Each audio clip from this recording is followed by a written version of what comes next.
Well, here we are. Thank you, Secretary Redding, for stopping by to talk with me today at the 103rd running of the Pennsylvania Farm Bureau. I wonder if you would share with our folks back home what the theme of this year's farm show is. Yeah, so the 103rd Pennsylvania Farm Show, our theme is Inspiring Pennsylvania's Story. And we arrived there, we talk about agriculture and the importance of it economically. We talk about the land and stewardship and the people. It's all sort of inspiring pieces, right? It tells a great story for Pennsylvania. So that became our theme for 2019. And I noticed the butter sculpture, which is just steps away from us, is very intricate this year. It's always entertaining. Do you know anything about the background of who made that? I do. So we've done historical figures and major historical events of our state and nation over the years. Felt like with the dairy industry and where it is, we really need to come back and focus on a very simple message about the people who are in that business and the power of food, particularly milk and milk products, to fuel our bodies, and that's the Choose PA dairy campaign. So you see a veteran, you see a nurse and a doctor and a football player and a farmer, all of that's there. So we have, I'm drawing a blank on the Victor, Jim Victor, who's the sculptor. Him and his wife have done this like the last 10 years. So. It's a pretty marvelous piece of work back there, too. I heard really good things about whole milk today. My wife's had me on skim milk for many years, but I understand I've been missing a lot. What's the benefits of drinking whole milk? Well, I think whole milk, depends on your diet and such. We have said there's benefit in whole milk, right? Just from a nutrient density, from a fat content, and then all of those 9 essential vitamins and minerals that are in milk.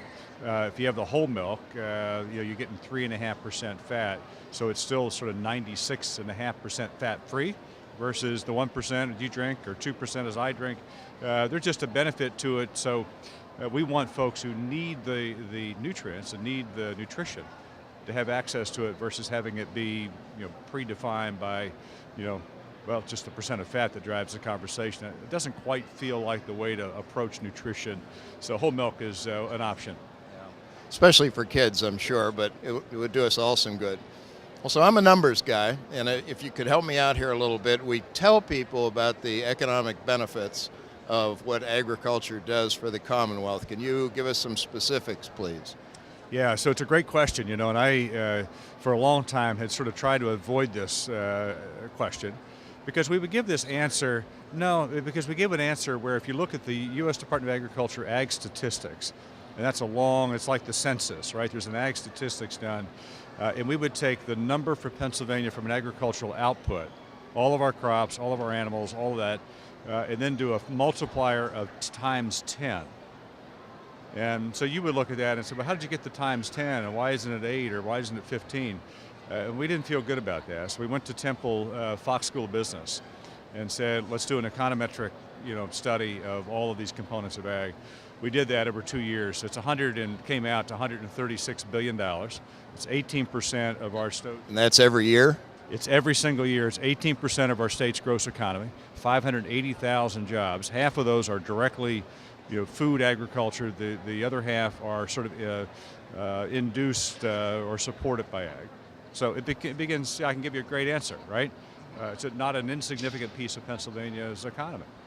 It's huge, and that, ladies and gentlemen, is why it's the #1 industry in the Commonwealth of Pennsylvania.